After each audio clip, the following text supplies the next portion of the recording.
پھر دل پر نفاق کی مہر لگ جاتی، اچھی بات اثر نہیں کرتی، ایمان داخل نہیں ہوتا. اللہ تعالیٰ فرماتے ہیں فَأَعْقَبَهُمْ نِفَاقًا فِي قُلُوبِهِمْ إِلَى يَوْمِ يَلْقَوْنَهُ بِمَا أَخْلَفُوا اللَّهَ مَا وَعَدُوهُ وَبِمَا كَانُوا يَكْذِبُونَ. تو اس کے نتیجے میں اس نے ان کے دلوں میں اس دن تک نفاق رکھ دیا جس میں وہ اس سے ملیں گے، یعنی قیامت تک، اس لیے کہ انہوں نے اللہ سے اس کی خلاف ورزی کی جو اس سے وعدہ کیا تھا، اور اس لیے کہ وہ جھوٹ کہتے تھے. تو جھوٹ جو ہے وہ انسان کے دل کو مردہ کر دیتا ہے، انسان کو بے حس بنا دیتا ہے، انسان کے اندر دین سے، اللہ کی بات سے، سچ سے دلچسپی نہیں رہتی. پھر آپ دیکھیے سورۃ البقرہ کے شروع میں اللہ تعالیٰ فرماتے ہیں وَلَهُمْ عَذَابٌ أَلِيمٌ بِمَا كَانُوا يَكْذِبُونَ، اور ان کے لیے دردناک عذاب ہے اس وجہ سے کہ وہ جھوٹ کہتے ہیں. جھوٹ ایک ایسی برائی ہے جس کی سزا دنیا میں ملتی ہے.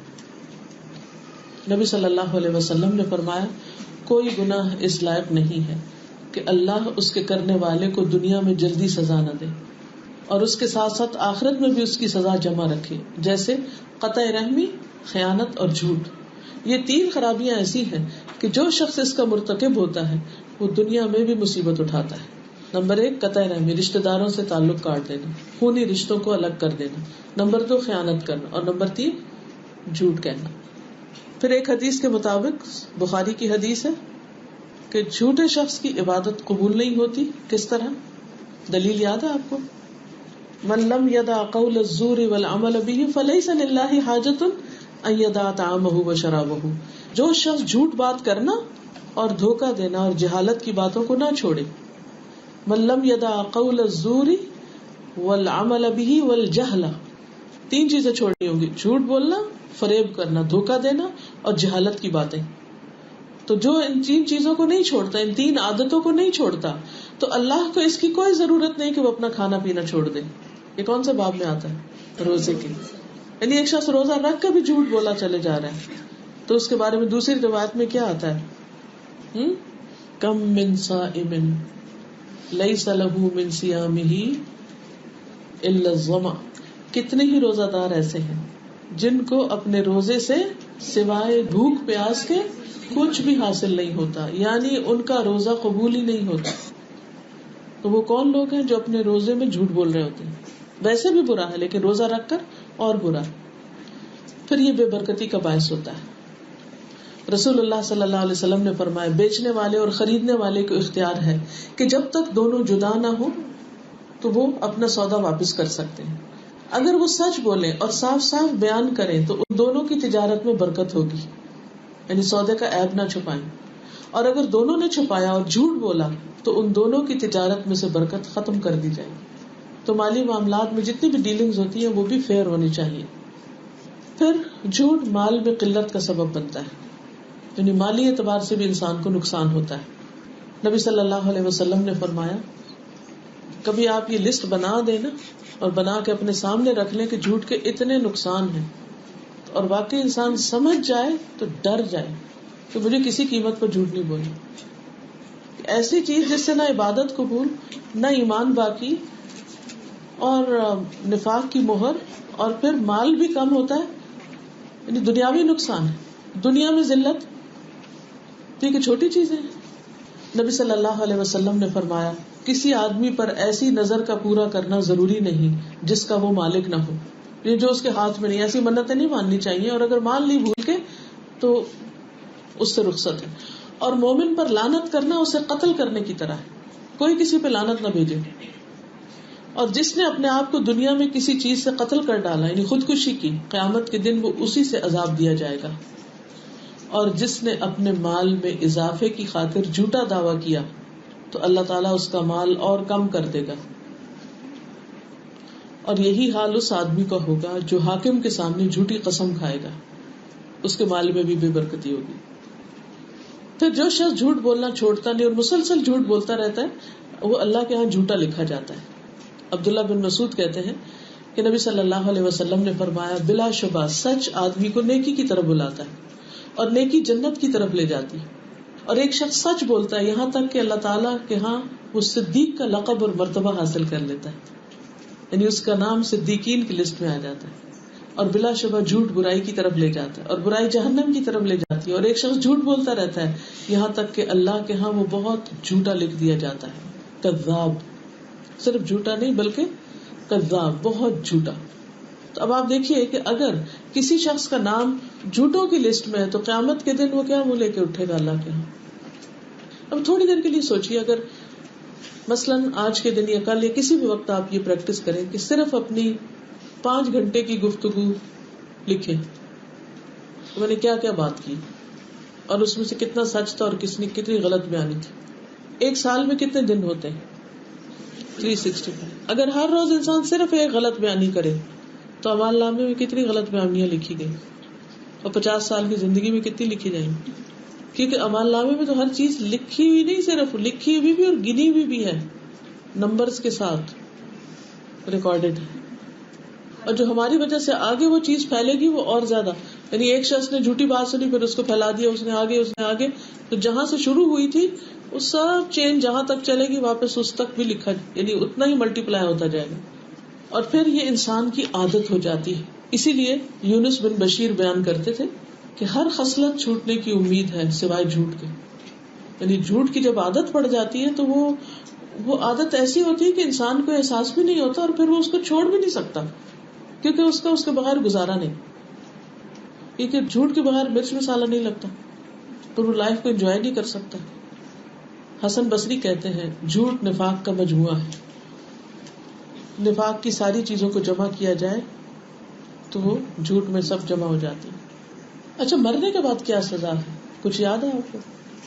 نبی صلی اللہ علیہ وسلم نے ایک موقع پر رات کے وقت دیکھا تھا، رسول اللہ صلی اللہ علیہ وسلم نے فرمایا، میں نے آج رات دیکھا کہ میرے پاس 2 آدمی آئے، انہوں نے میرے ہاتھ تھام لیے، ہاتھ پکڑ لیے، اور وہ مجھے ارض مقدس کی طرف لے گئے، بیت المقدس کی طرف، وہاں سے عالم بالا کی سیر کرائی۔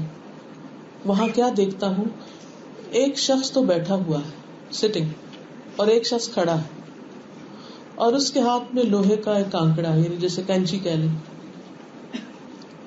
جسے وہ بیٹھنے والے کے جبڑے میں ڈال کر یہاں اس کے سر کے پیچھے تک چیر دیتا ہے۔ اب یوں سمجھے جیسے کوئی ڈینٹسٹ کے پاس آپ گئے ہوں، تو ڈینٹسٹ کے ہاتھ میں ہوتا ہے نا وہ لوہے کا وہ زنبور سا، جیسے دانت وغیرہ نکالتے ہیں یا صفائی کرتے ہیں، اسکیلنگ کرتے ہیں،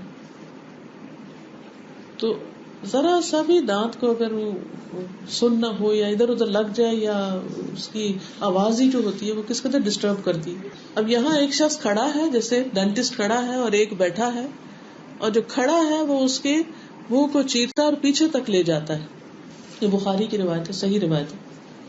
پھر دوسرے جبڑے کے ساتھ وہی کرتا ہے، پہلے ایک کو کرتا ہے پھر دوسرے کے ساتھ کرتا ہے، جتنی دیر میں دوسرے کو کرتا ہے پہلا ٹھیک ہو جاتا ہے، پھر وہ دوبارہ پہلے کو کرتا ہے، پھر دوسرے کو، پھر پہلے کو، پھر دوسرے کو۔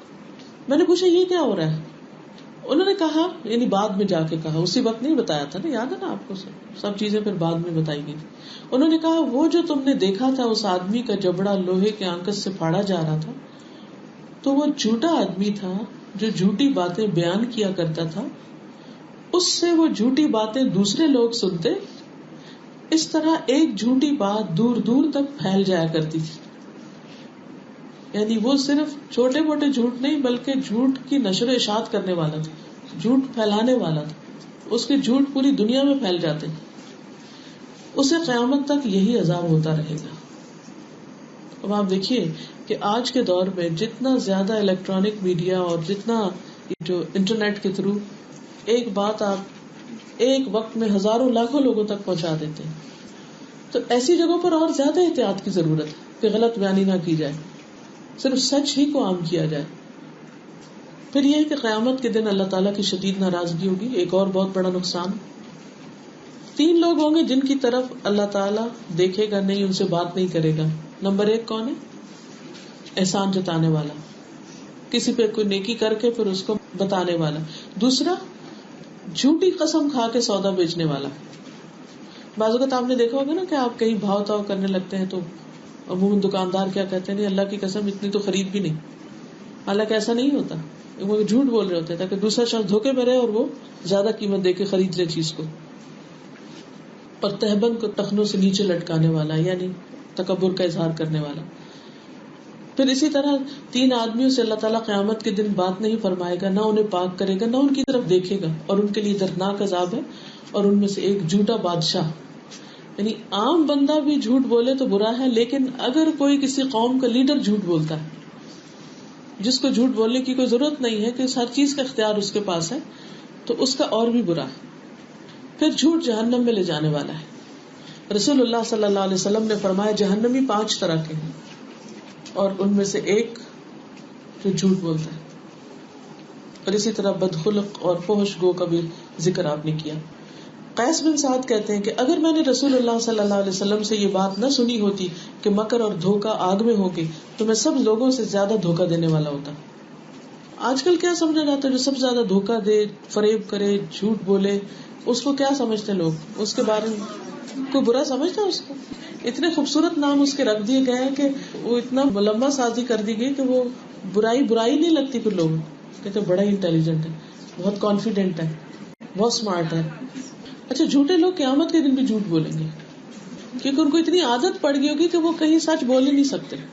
وَيَوْمَ نَحْشُرُهُمْ جَمِيعًا ثُمَّ نَقُولُ لِلَّذِينَ أَشْرَكُوا أَيْنَ شُرَكَاؤُكُمُ الَّذِينَ كُنتُمْ تَزْعُمُونَ ثُمَّ لَمْ تَكُنْ فِتْنَتُهُمْ إِلَّا أَنْ قَالُوا وَاللَّهِ رَبِّنَا مَا كُنَّا مُشْرِكِينَ. جس دن ہم ان سب کو جمع کریں گے، پھر ہم ان لوگوں سے کہیں گے جنہوں نے شریک بنائے، کہاں ہیں تمہارے وہ شریک جنہیں تم گمان کرتے تھے؟ پھر ان کا فریب اس کے سوا کچھ نہ ہوگا. وہ کہیں گے اللہ کی قسم جو ہمارا رب ہے، ہم شرک کرنے والوں میں سے نہ تھے. ما کننا مشرکین، ہم شرک کرنے والے نہیں تھے. اللہ تعالیٰ فرماتے انظر کیف کذبوا علی انفسہم، دیکھو تو صحیح انہوں نے کیسے اپنے آپ پر ہی جھوٹ بولا ہے، اور ان سے گم ہو گیا وہ جو جھوٹ بنایا کرتے تھے. وضل عنہم ما کانوا یفترون. پھر قیامت کے دن ایسے شخص کی رسوائی ہوگی. رسول اللہ صلی اللہ علیہ وسلم نے فرمایا قیامت کے دن کفار اور منافقین کو علل اعلان سارے لوگوں کے سامنے بلایا جائے گا اور کہا جائے گا یہ وہ لوگ ہیں جنہوں نے اللہ پہ جھوٹ باندھا. یہ سخت بے عزتی کی جائے گی ان کی. اچھا، جھوٹ کی اقسام کو تھوڑا سا ہم دیکھ لیتے، لسٹ ڈاؤن کر لیتے. جو ہم نے نقصان پڑے ہیں وہ آپ کو سب سمجھ میں آ گئے ہیں. تو اب ذرا دیکھتے ہیں کہ کس میں کون سی ہے جھوٹ کی. نمبر 1، اللہ کے بارے میں جھوٹ بولنا. تھوڑا سا ذکر پہلے بھی ہوا اس کا، اور ایسا کرنے والا سب سے بڑا ظالم ہے. اللہ پہ جھوٹ باندھنے کا مطلب کیا ہے کہ اللہ کے بارے میں ایسی باتیں کہنا جو اللہ تعالیٰ نے نہیں فرمائی. مثلا بغیر سوچے سمجھے کہنا یہ قرآن میں لکھا ہوا ہے. کہاں لکھا ہوا بھائی؟ یہ تو مجھے نہیں پتا. تمہیں کیسے دعویٰ کر رہے ہو کہ قرآن میں لکھا ہوا؟ تو کبھی بھی بھول کر یہ بات نہ کہیں کہ یہ قرآن میں لکھا ہوا اگر آپ کو یاد نہ ہو کہ قرآن میں لکھا ہے کہ نہیں. تو اللہ سبحانہ وتعالیٰ ایسے لوگوں کو فرماتے ہیں اکثرهم لا یعقلون، ایسے لوگ اکثر عقل ہی نہیں رکھتے. پھر اللہ کی باتوں کو جھٹلانا. نبی صلی اللہ علیہ وسلم نے فرمایا اللہ تعالیٰ فرماتے ہیں کہ مجھے ابن آدم نے جھٹلایا، حالانکہ اس کے لیے مناسب نہ تھا کہ مجھے جھٹلاتا. وہ کہتا ہے کہ میں اس کو دوبارہ پیدا نہیں کروں گا، حالانکہ میرے لیے دوبارہ پیدا کرنا پہلی مرتبہ پیدا کرنے سے کچھ مشکل نہیں. اس کا مجھے گالی دینا، یہ کہتا ہے کہ اللہ نے اپنا بیٹا بنایا ہے. اللہ تعالیٰ اس کو اپنے بارے میں گالی کہتے ہیں، حالانکہ میں ایک ہوں، بے نیاز ہوں، میرے لیے کوئی اولاد نہیں، نہ میں کسی کی اولاد ہوں، نہ کوئی میرے برابر ہے. آدم کا بیٹا مجھے گالی دیتا ہے اور اس کے لیے لائق نہیں کہ مجھے گالی دے. مجھے جھٹلاتا ہے اور اس کے لیے لائق نہیں کہ مجھے جھٹلائے. اس کی گالی کیا ہے؟ بندہ کیسے اللہ کو گالی دیتا ہے؟ یہ اللہ کا بیٹا قرار دینا. ٹھیک ہے. دوسرا جھوٹ، رسول اللہ صلی اللہ علیہ وسلم کے بارے میں جھوٹ کہنا. اس کی کیا قسم ہو سکتی ہے؟ یہ کیسے ہو سکتا ہے؟ جھوٹی احادیث بیان کرنا. نبی صلی اللہ علیہ وسلم نے فرمایا مجھ پر جھوٹ باندھنا ایسا نہیں جیسا کسی اور پہ جھوٹ باندھنا. جو مجھ پر جان بوجھ کر جھوٹ باندھتا ہے وہ اپنا ٹھکانہ جہنم میں بنا لے. اور یہ حدیث 70 سے زیادہ راویوں کی ہے، یعنی 70 سے زیادہ چینز ہے اس کے. متواتر حدیث اس کو قرار دیا گیا ہے، جس کے الفاظ کیا آتے ہیں عام طور پر من کذب علی متعمدا فلیتبوأ مقعدہ من النار، کہ جو مجھ پہ جھوٹ بولتا ہے، جھوٹی حدیثیں بیان کرتے اسے چاہیے کہ اپنا ٹھکانہ جہنم میں بنائے. کبھی یہ نہ کہے کہ وہ ایک حدیث میں آتا ہے. اگر آپ کو نہیں پتا تو آپ کہیں کہ شاید کسی حدیث میں آتا ہے یا کسی کا قول ہے، لیکن کچھ اس طرح کی بات ہے. یعنی ڈائریکٹ یہ نہ کہے کہ حدیث میں آتا ہے نا. پھر جھوٹی حدیثیں سنانا. رسول اللہ صلی اللہ علیہ وسلم نے فرمایا آخر زمانہ میں جھوٹے دجال لوگ ہوں گے، تمہارے پاس ایسی حدیثیں لائیں گے جن کو نہ تم نے نہ تمہارے باپ دادا نے سنا ہوگا. تم ایسے لوگوں سے بچے رہنا کہیں وہ تمہیں گمراہ اور فتنے میں مبتلا نہ کر دیں. تو من گھڑت جھوٹے قصے بیان کرنا اور لوگوں کے انٹرسٹ کے لیے جھوٹی باتیں بیان کرنا یہ کسی مومن کا شیوا نہیں ہو سکتا، اس سے بھی بچنا چاہیے. پھر لوگوں کے ساتھ جھوٹ بولنا، باتوں میں جھوٹ، جیسے ہنسی مذاق میں جھوٹ. رسول اللہ صلی اللہ علیہ وسلم نے 3 مرتبہ فرمایا ہلاکت ہے ہلاکت ہے ہلاکت ہے اس کے لیے جو لوگوں کو ہنسانے کے لیے جھوٹ بولے. اور ویل کا لفظ استعمال ہوا تو ویل ایک تو ہلاکت کا معنی ہے، دوسرا ویل جہنم کی وہ وادی ہے جس کی تہہ میں 40 سال کے بعد مجرم پہنچے گا، اتنی گہری کھائی ہے وہ. پھر بچوں کے ساتھ جھوٹ بولنا. عبداللہ بن عامر کہتے ہیں کہ ایک دن میری ماں نے مجھے بلایا اور رسول اللہ صلی اللہ علیہ وسلم ہمارے گھر میں بیٹھے ہوئے تھے. انہوں نے کہا ادھر آؤ میں تمہیں ایک چیز دیتی ہوں. تو آپ نے ان سے فرمایا تم نے کیا دینے کا ارادہ کیا ہے؟ انہوں نے کہا میں کھجور دوں گی. آپ نے فرمایا اگر تم کچھ نہ دیتی تو تمہارے اوپر جھوٹ کا گناہ لکھا جاتا. اچھا، بچوں کو للچانے کے لیے عام طور پر لوگ جھوٹی باتیں کرتے ہیں، اس کا نقصان کیا ہے؟ بچے بھی جھوٹ بولنا سیکھ جاتے ہیں، یعنی جان چھڑانے کے لیے کوئی بھی جھوٹ بول دیا. پھر پیرنٹس پر ان کا اعتماد ہی نہیں رہتا، ماں باپ سے جھوٹ بولتے ہیں، اوروں سے جھوٹ بولتے ہیں، پھر وہ ان کے مزاج ہی جھوٹا بن جاتا ہے. پھر جھوٹ کی ایک اور قسم ہر سنی سنائی بات آگے بتانا. نبی صلی اللہ علیہ وسلم نے فرمایا کسی شخص کے جھوٹا ہونے کے لیے اتنا ہی کافی ہے کہ وہ ہر سنی سنائی بات آگے کر دے. پھر بغیر علم کے بات کرنا، یعنی نالج حاصل کیے بغیر دین کی باتیں کرنا. وَلَا تَقْفُ مَا لَيْسَ لَكَ بِهِ عِلْمٌ إِنَّ السَّمْعَ وَالْبَصَرَ وَالْفُؤَادَ كُلُّ أُولَئِكَ كَانَ عَنْهُ مَسْئُولًا. جس بات کی تمہیں خبر نہ اس کے پیچھے مت پڑو، کیونکہ کان، آنکھ اور دل ہر ایک سے پوچھ گچھ ہوگی. پھر بغیر دلیل کے بات کرنا. قرآن مجید میں آتا نا فَمَنْ أَظْلَمُ مِمَّنِ افْتَرَىٰ عَلَى اللَّهِ كَذِبًا، اس سے بڑا جھوٹا کون ہے کہ جو اللہ پر جھوٹ گڑے. پھر چیزوں کو جنرلائز کر دینا، ایک شخص کی غلطی پورے خاندان کو بدنام کر دینا، یہ بھی بہت بڑی غلط بات ہے. مثلا کسی خاندان میں سارے بچے اچھے ہیں، کوئی ایک بیچ میں سے ایسا نکل آتا ہے. اگر ہدایت دینا ماں باپ کے بس میں ہوتا تو کیا نوح علیہ السلام سے اچھی تربیت کوئی اور کر سکتا؟ نوح علیہ السلام سے بہتر تربیت ہم تو نہیں کر سکتے، لیکن ان کا بیٹا کسی اور طرف چلا گیا. اور آپ دیکھیں کہ انہوں نے آخر دم تک اس سے پیار سے بات کرنا نہیں چھوڑی. وہ کہتے یا بنیا ارکب معنا، اے پیارے بچے ہمارے ساتھ سوار ہو جاؤ، ہمارے ساتھ آ جاؤ. بنیا، بنیا کس کو کہتے ہیں؟ پیار کا لفظ ہے یہ. آخر دم تک، یعنی اس کا مطلب نہیں کہ وہ ظالم باپ تھے اور وہ اس وجہ سے بچہ بگڑ گیا. بس ہوتا ہے، ہر ایک کا مزاج ہوتا ہے. بعض لوگ پیار کو بھی نہیں سمجھتے، مار کو بھی نہیں سمجھتے، تو اس سے تعلق نہیں کاٹا، اس کو سمجھانا نہیں چھوڑا، اس کے ساتھ شفقت ہمدردی کرتے رہے. تو اب نعوذ باللہ کہ یہ کہے کہ او نو 3 بیٹے ان کے اور رستے پہ، ایک اور رستے پہ. تو اسی طرح بعض اوقات بچوں میں، بعض اوقات خاندان میں سے کوئی اور، تو اب اس پورے خاندان نہ اس خاندان سے تعلق نہ رکھنا، اس میں تو وہ تو ایسا ہے، حالانکہ سارا ایسا نہیں ہے. حضرت عائشہ فرماتی ہے رسول اللہ صلی اللہ علیہ وسلم نے فرمایا جھوٹا الزام لگانے میں سب سے بڑا مجرم وہ ہے جو ایک آدمی کے عیب بیان کرنا چاہتا ہے لیکن پورے قبیلے کی مذمت کرتا ہے، پورے خاندان کو رگیت دیتا ہے. اور وہ آدمی جو اپنے باپ کا انکار کر کے اپنی ماں کو زانیہ قرار دیتا ہے، یہ سب سے بڑا مجرم ہے، یہ جھوٹا شخص ہے. پھر جھوٹا خواب سنانا، یہ بھی جھوٹ کی ایک قسم ہے. نبی صلی اللہ علیہ وسلم نے فرمایا جس نے ایسا خواب بیان کیا جو اس نے نہ دیکھا ہو تو اسے قیامت کے دن 2 دانوں کے درمیان گرہ لگانے کے لیے کہا جائے گا. جیسے سیڈز ہوتے ہیں کہ 2 سیڈز کو آپس میں وہ گرہ لگاؤ، ناٹ لگاؤ، وہ نہیں لگا سکے، یعنی وہ سخت پریشان ہو.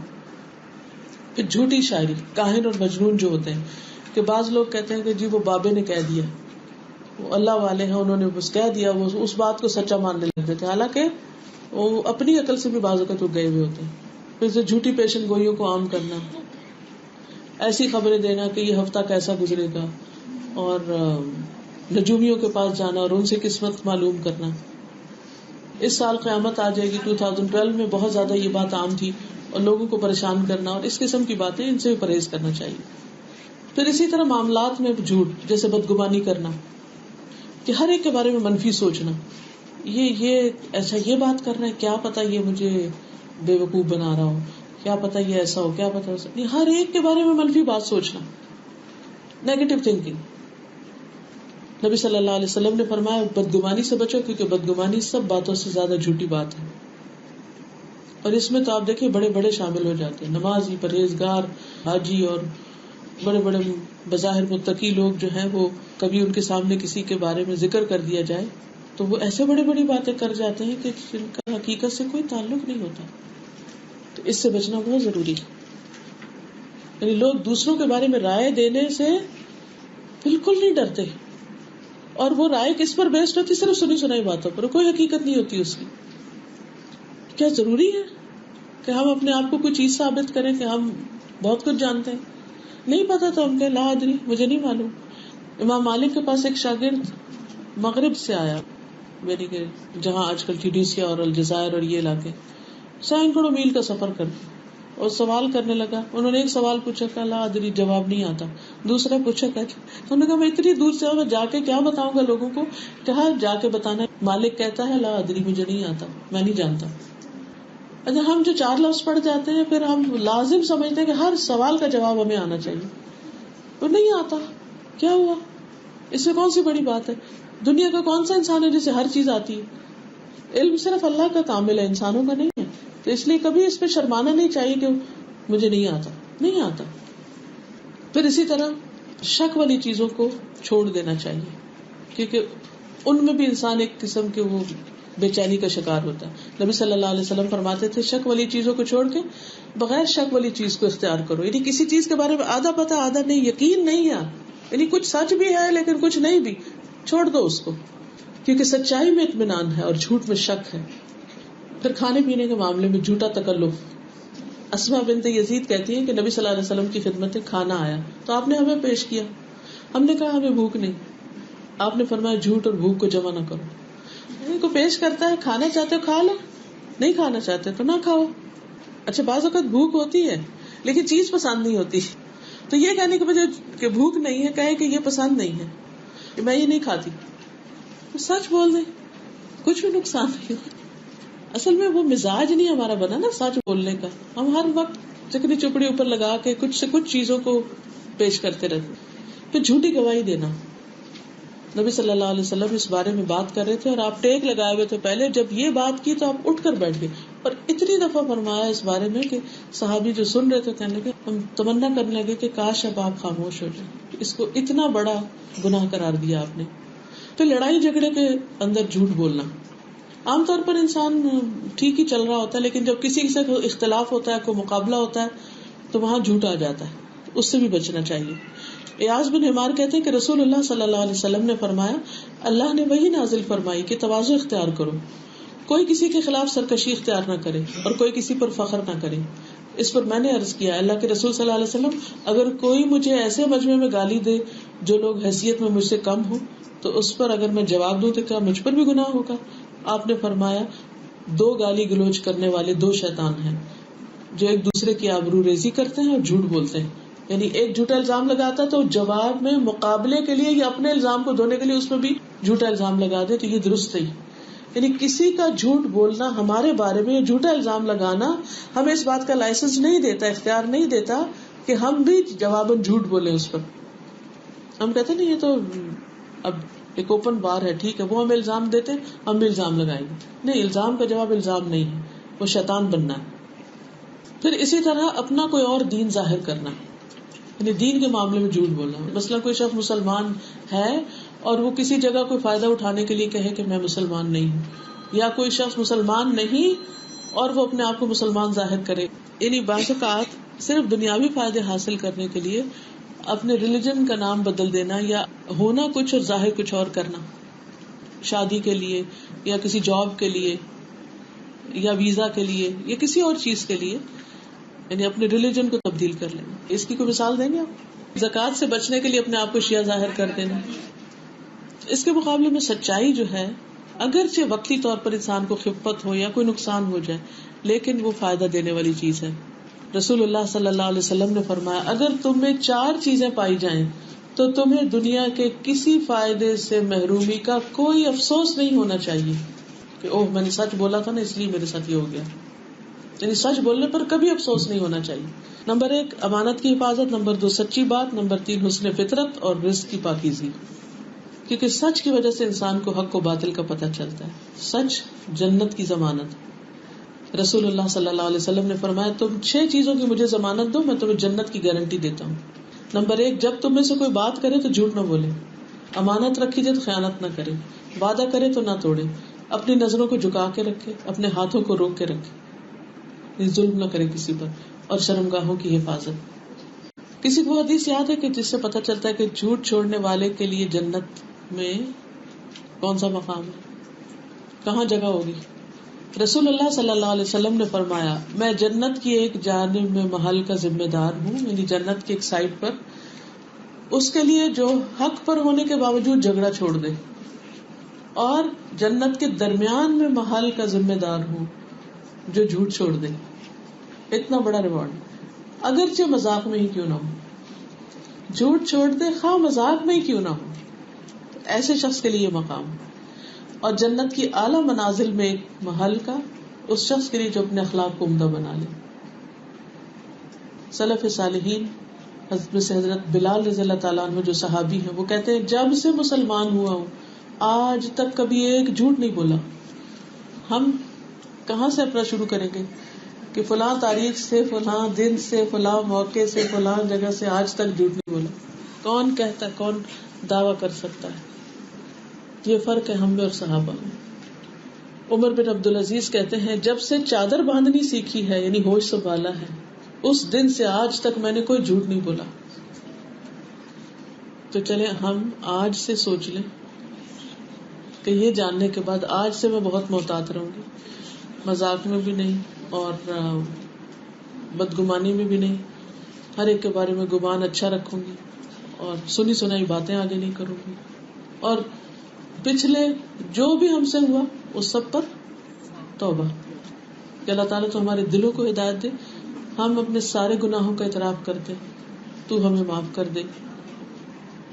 I just wanted to know regarding one another set of lies where, like for example, because it happens with me, if my mother, she calls me from India and she asks me how are you, but maybe I'm having fever or my kids are having fever or we are hospitalized, and I say haan theek hai, we are all fine, alhamdulillah, and she'll ask why you sound so low. I'm like no nothing, maybe because I was sleeping, because I don't want her to have tension and I don't want her to ruin her health, or if I tell her we are hospitalized and all that. So that set of lies, like how it's categorized.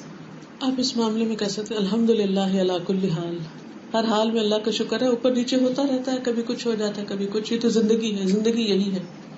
بس ایک general سا جواب دے دیں، لیکن سفید جھوٹ بولنا کہ ہے بخار اور کہیں نہیں کچھ بھی نہیں، یہ نہ کہیں. اور یہ بھی نہیں کہ واویلا مچائیں کہ بہت بخار ہے. بعضوں کا چھوٹا موٹا ہوتا ہے تو ہم اس کو بھی بہت ایگزیجریٹ کرتے ہیں، بہت بڑھا کے بیان کرتے ہیں.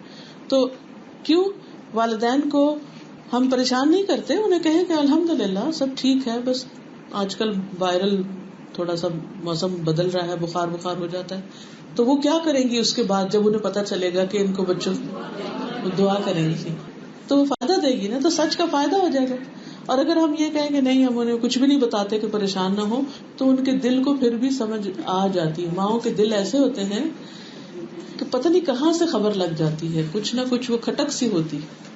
اللہ عالم ہو کہ وہ ہوتا کیا ہے، لیکن وہ چھٹی حس کہہ لیں یا جو بھی اس کو نام دیں، یا کوئی خواب آ جاتا ہے ان کو.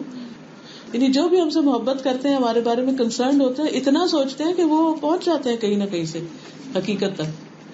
اگر نصیحتاً بولا جائے، جیسے فار ایگزامپل ہسبینڈ وائف میں آپس میں نہیں، تمہارے لیے اس نے ایسا نہیں کہا، آپس میں گھر جوڑنے کے لیے یا ایک دوست کو دوسری دوست سے ملانے کے لیے، تو اس میں بات کو تھوڑا بدل دینے کی اجازت ہے. ٹوٹل اپوزٹ نہیں کرنا چاہیے. پھر بھی اس کو توریہ کہتے ہیں. توریہ کیا ہوتا ہے کہ بالکل ایگزیکٹ انفارمیشن نہ دینا، لیکن اس کو اچھے انداز میں پیش کر دینا بات کو. مثلاً اگر کوئی میاں بیوی کو جوڑنا ہے، یا اصلاح کرانی، یا دوستوں کو جوڑنا ہے، یا خاندان کے رشتے داروں کو جوڑنا ہے، اور وہ دونوں ایک دوسرے سے بہت بددل ہیں اور ایک دوسرے کے خلاف بہت بات کرتے ہیں، تو نمبر 1 ان باتوں کو بیان نہ کرنا. دوسرا یہ کہ اگر وہ کہے کہ اس نے میرے بارے میں یہ کہا یا وہ کہا، تو اس پر بھی اس کو کام ڈاؤن کرنا کہ نہیں، ایسا تمہاری غلط فہمی بھی ہو سکتی ہے اور وہ شخص اتنا بھی برا نہیں ہے اور وہ بھی تمہارے لیے اچھا چاہتا ہے. ہو سکتا ہے غصے میں وہ، اور ہوتا بھی تو ہے نا، غصے میں کوئی بھی اچھا نہیں چاہتا، لیکن جب غصہ نہیں ہوتا تو اچھا بھی چاہتے ہیں. اسے ہسبینڈ وائف کیا ہر وقت ہی دشمنی رکھے ہوتے ہیں؟ نہیں، بعض اوقات اچھے بھلے دن گزر رہے ہوتے ہیں، کوئی ایک چھوٹی سی بات آ جاتی ہے، ایک دوسرے پہ غصہ ہو جاتے ہیں، تو اسے کہنا نہیں وہ تمہارے حق میں بہت اچھا ہے، وہ تمہیں بہت چاہتا ہے. تو ایسی بات کرنا جھوٹ میں شامل نہیں ہوتی. حدیث میں بھی اس کے بارے میں آتا ہے، کان رسول اللہ صلی اللہ علیہ وسلم یقول لا اعدہ کاذبا الرجل یصلح بین الناس یقول القول ولا یرید به الا الاصلاح. میں ایسے آدمی کو جھوٹا شمار نہیں کرتا، جھوٹا نہیں کہتا جو لوگوں میں صلح کرانے کی غرض سے کوئی بات بناتا ہے اور اس کا مقصد سوائے صلح اور اصلاح کے کچھ نہ ہو، اور کوئی مقصد نہیں کہ اپنا کوئی فائدہ یا کوئی اور چیز، لیکن وہ بات بناتا ہے. مثلا بات بنانے میں یہ نہیں کہ وہ جھوٹ بول رہا ہوتا ہے، بات بنانا یہ ہے کہ نہیں وہ تمہارے لیے بہت اچھا ہے، تمہارے لیے اچھا سوچتا ہے، کیونکہ اس میں ٹھیک ہے اس وقت نہیں سوچا لیکن کبھی تو سوچتا ہوگا نا. ہر انسان کے اندر کیا مکمل برائی ہے؟ نہیں، اچھائی بھی ہے، تو اس کے اچھا پہلو کو اجاگر کر دینے میں کوئی حرج نہیں تاکہ ان کا گھر ٹوٹنے سے بچے. اسی طرح جنگ جب ہوتی تو دشمن کو جنگی راز نہ دینا، اس میں بات بدلی جا سکتی ہے، وہاں بھی اس کی اجازت ہے. ایسا ہے کہ اب کیسٹس کا چونکہ دور چلا گیا، سیڈیز بھی ابسلیٹ ہو رہی ہیں، تو میموری کارڈ جو ہوتے ہیں فون کے، یا ان کارڈز پر آپ بنا کے لیکچرز ریکارڈ کر کے لوگوں کو دے سکتے ہیں، ویب سائٹ پہ جا کے سن سکتے ہیں. آئی فون کے اندر آپ یہ جو ہے پوڈ کاسٹ، فونز کے اندر جو اسمارٹ فونز ہیں ان کے اندر پوڈ کاسٹ میں ڈاؤن لوڈ کر سکتے ہیں، اور یہ سارا فری ڈاؤن لوڈ موجود ہے. تو جتنے لوگوں کو آپ فائدہ پہنچائیں گے انشاءاللہ اتنے فائدہ. ایک چھوٹی سی بچی یہ ابھی بحرین کے ٹرپ میں دمام سے وہ آئی ملنے کے لیے، 10 سال اس بچی کی عمر تھی اور وہ پہلے پارے کا ترجمہ یاد کر رہی تھی. تو اس نے کہا میں نے آپ کو سنانا ہے. خیر اس میں نے بیٹھ کے اس کو سنا. آپ یقین کریں کہ مجھے سارے ٹرپ میں جتنی خوشی اس بچی سے مل کر ہوئی میں بتا نہیں سکتی. کہنے لگی کہ میں نے جب سے یہ پڑھا ہے نا کہ وہ مال خرچ کرتے ہیں اور وہ مما رزقناہم ينفقون، کہتی پہلے میں اپنی کوئی چیز کسی کو نہیں دیتی تھی، اب میں اپنی ہر چیز دے دیتی ہوں. میں نے اپنی بالیاں بھی اپنی دوست کو دے دی، میں نے امی کو نہیں بتایا، اب میں نے امی کو بتایا، آج آتے ہوئے بتایا امی کو.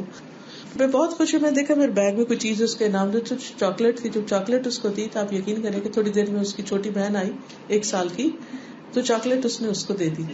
کیا کوئی بچہ چاکلیٹ کسی کو دے سکتا ہے؟ اور بھی اس نے اتنی باتیں مجھے بتائی کہ میں نے یہ، اور حالانکہ ابھی پہلے پارے کا کچھ حصہ اس نے پڑھا، لیکن ماشاءاللہ ماشاءاللہ جو اس کا عمل اور جس طرح اس نے یاد کیا ہوا تھا اور جتنی حکمت اور سمجھداری کی باتیں وہ کر رہی تھی.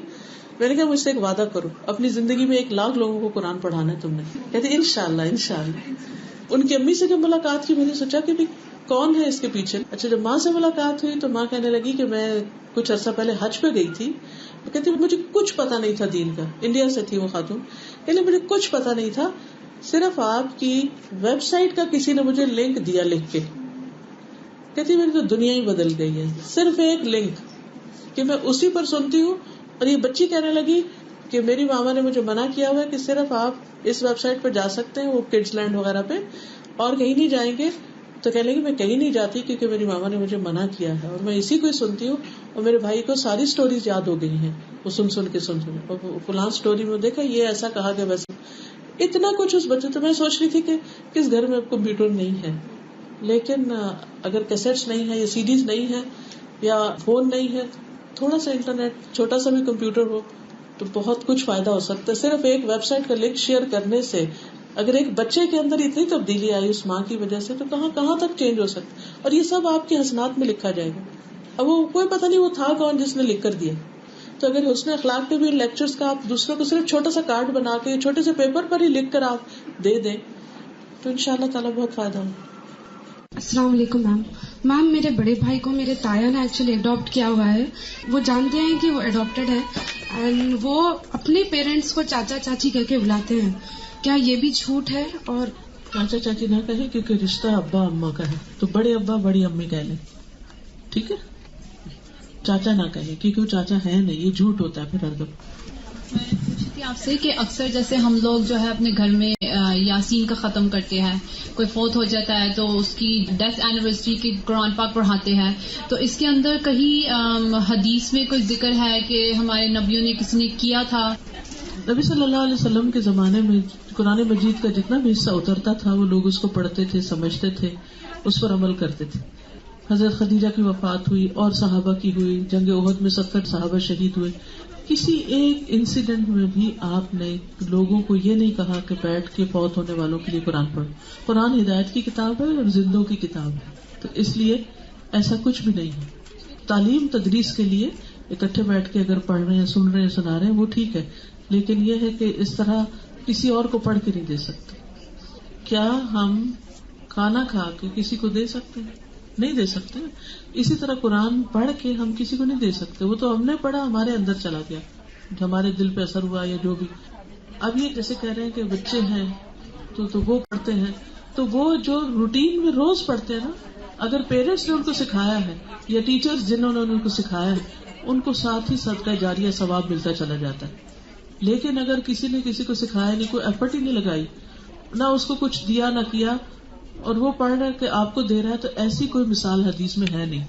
جی آپ انہیں کہیں کہ میں اس پر یقین نہیں رکھتی، میرا پڑھا وہ میرے پاس رہے گا، آپ کو فائدہ نہیں، تو اس لیے میں نہیں آ سکتی.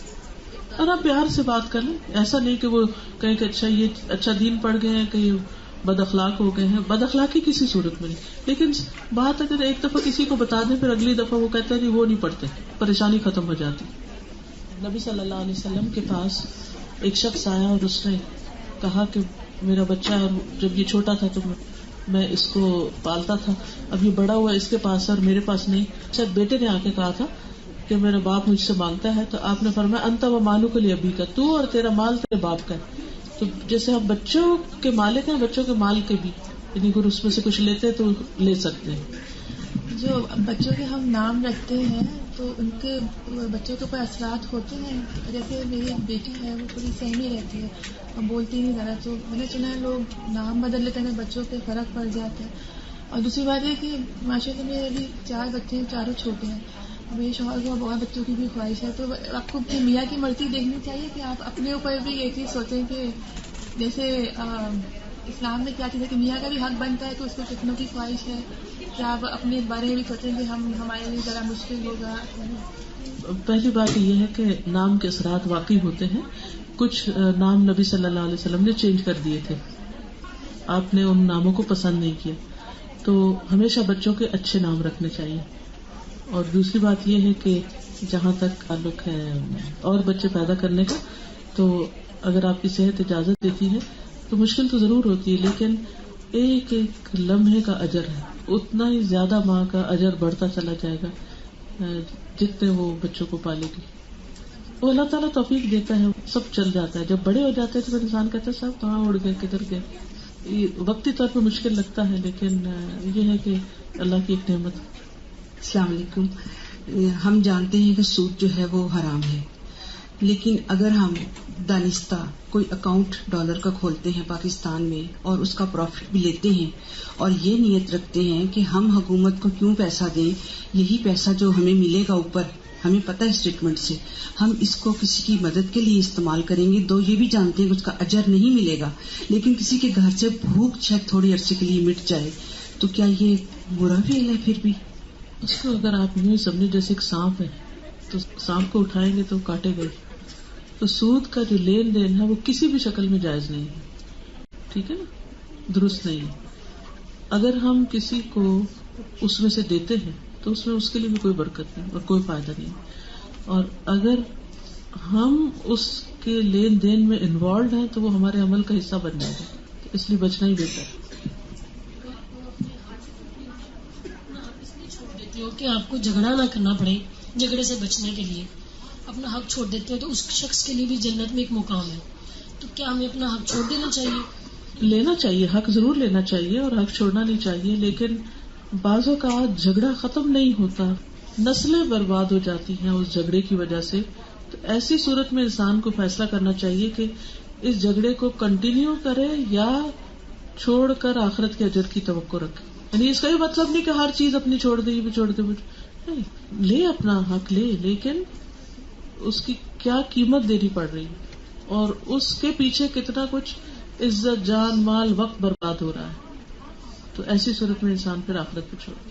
جائیدادوں کی وجہ سے بالکل بھائی کہہ رہے کہ میرا حصہ اتنا ہی بنتا تھا تمہارا بہن اس لیے نہیں مل رہی کہ ہمیں حصہ نہیں دیا، تو اس میں پھر کیا ہے؟ اس میں کوشش کرنی چاہیے، اس کو سمجھانا چاہیے، ہر ممکن کوشش کرنی چاہیے، لیکن اگر پھر بھی نہیں ہو رہا تو پھر جھگڑا ختم کر دینا چاہیے، قطع رحمی نہ کرے. جب کبھی کوئی دکھ تکلیف ہو، کوئی ضرورت ہو تو اس وقت چلے جانا چاہیے جب ان کو ضرورت. کیونکہ دیکھیے صلہ رحمی کس کو کہتے ہیں؟ نبی صلی اللہ علیہ وسلم فرمایا کہ صلہ رحمی وہ نہیں کرتا کہ جو بدلے کے طور پہ کرتا ہے، کہ کوئی اچھا آپ سے کرتا ہے اور آپ اس سے کر رہے.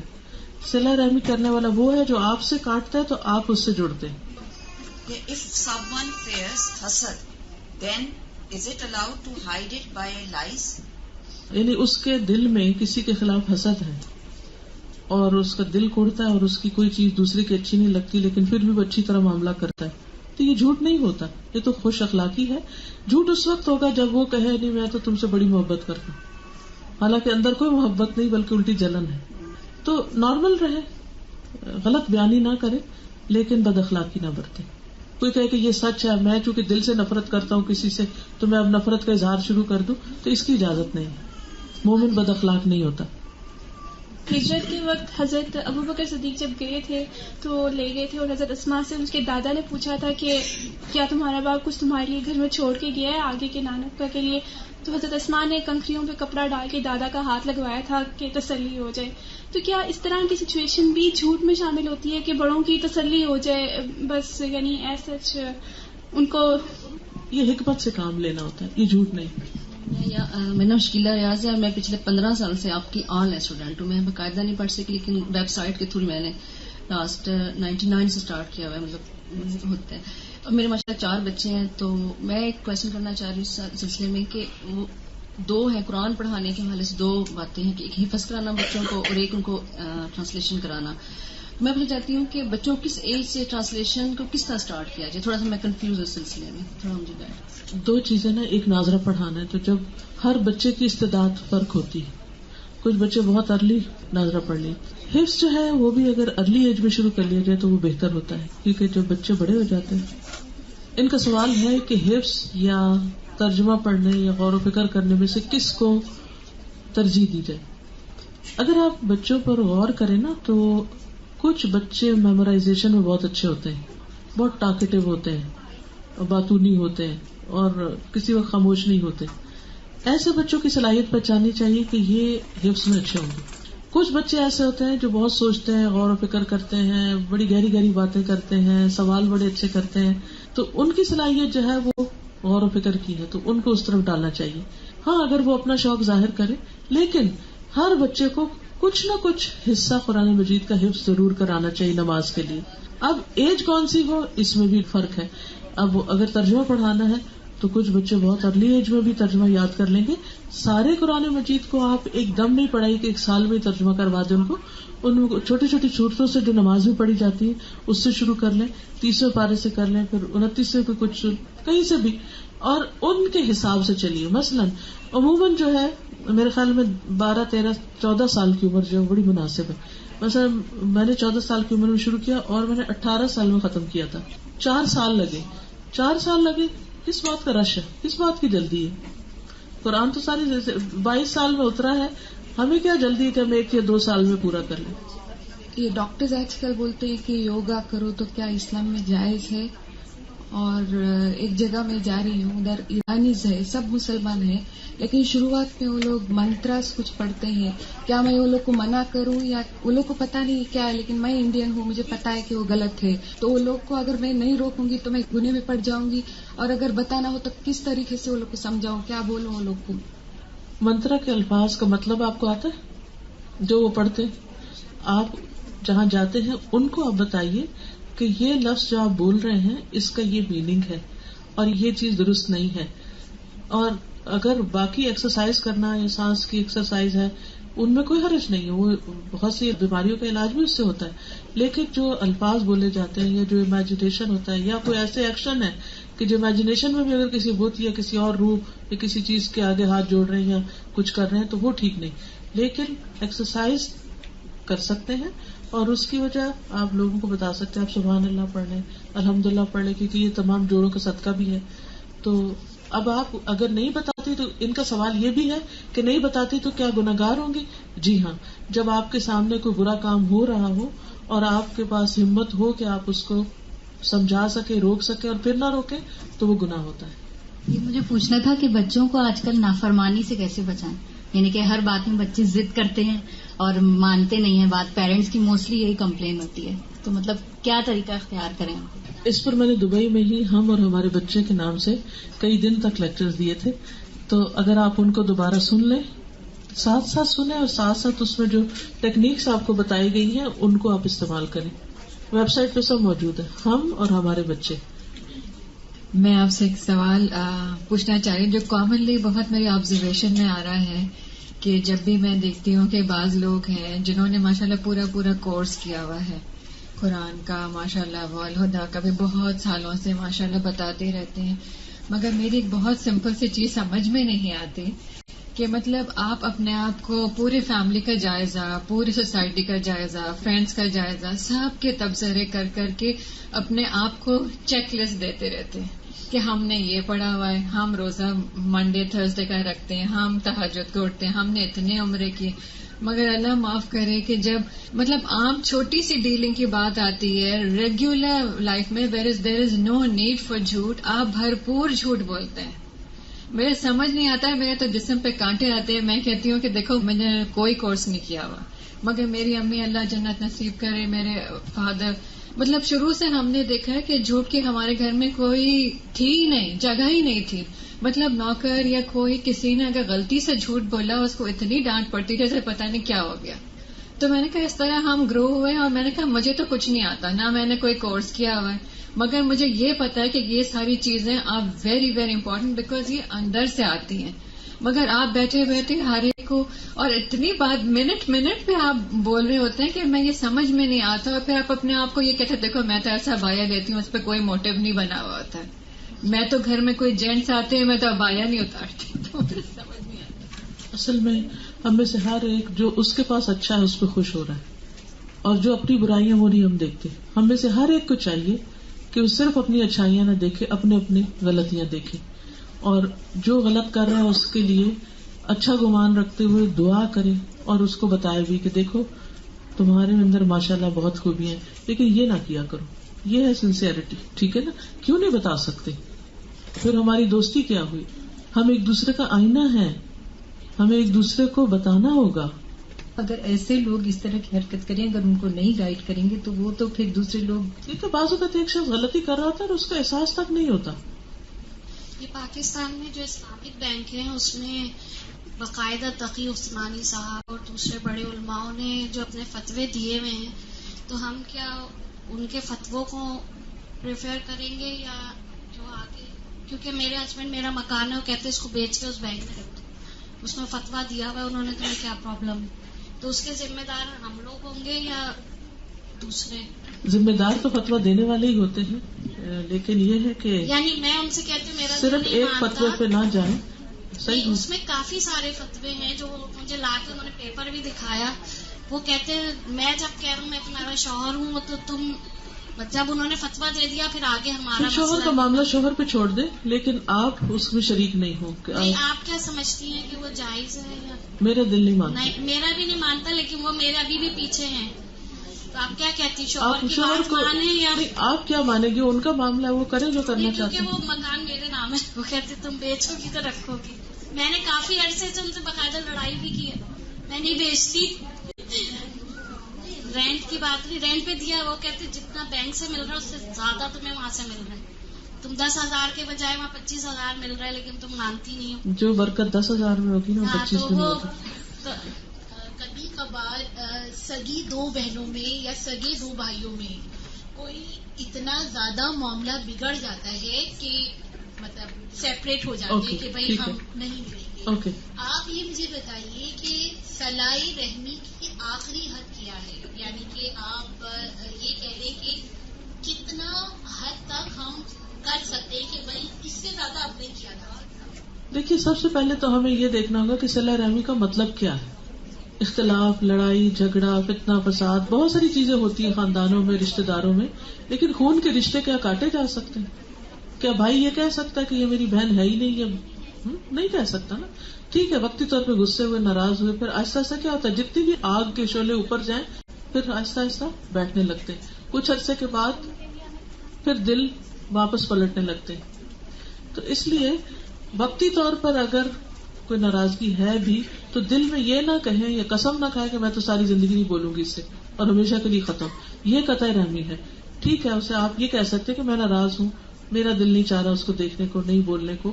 وہ وقت ٹھیک ہے, جب غصہ ختم ہو جائے تو پھر واپس چلے جائے. غصے کی حد بھی 3 دن بتائی گئی ہے, اور 3 دن تک بول چال اگر بند, الا کہ کوئی جائز بات ہو, یعنی کہ ایسی جائز بات ہو کہ جس پر واقعی پھر بول چال بند ہو.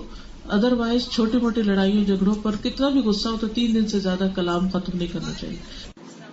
وعلیکم السلام.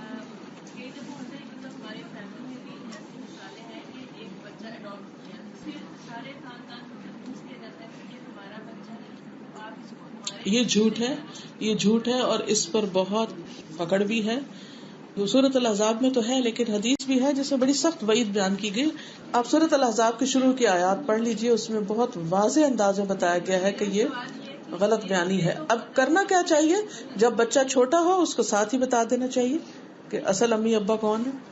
دیکھیں اللہ تعالیٰ فرماتے ہیں وما جعل ادعیاءکم ابناءکم, تمہارے منہ بولے بیٹوں کو اللہ نے تمہارا بیٹا نہیں کہا, نہیں بنایا. ذالکم قولکم بافواہکم, یہ قول تمہارے منہ کی باتیں.